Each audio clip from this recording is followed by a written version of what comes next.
what are some strategies that we, not just project managers, but professionals as a whole, that we can use to stay grounded? Because you're touching upon that, right? Staying Hmm. grounded, staying Hmm. focused on what matters, staying grounded, and also like being effective during uncertainty and rapid change. Because whiplash is real in the workplace.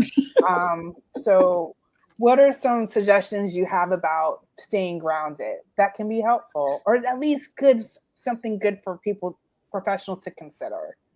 Okay. So when we're talking about grounding, first thing is breathing, right? One of the first things that change when people get very stressed is that they stop taking full breaths, right? Your breathing becomes quite shallow. So one of the Guilty, strategies, same, like, right, like no guilty. shade, no shade. Um, and one of the ones that I actually also use that I actually learned from Andrew Huberman, who is a I believe he's a professor of neurobiology for Stanford University. And he encourages people to take two short inhales and one long exhale.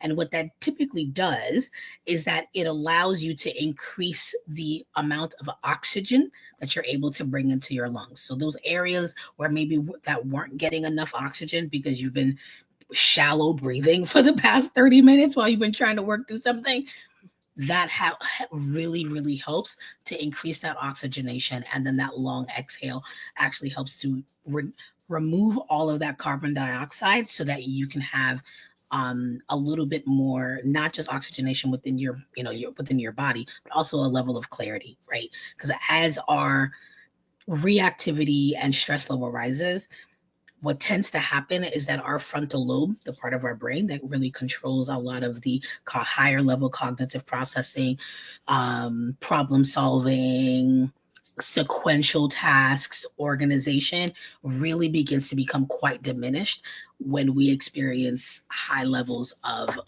intense emotions, whether that is anger, anxiety, um, or frustration, right? And so taking two short inhales, one long exhale. And I usually encourage my patients to do it at least 3 times to really start to ground themselves and clear and bring that anxiety level back down so they can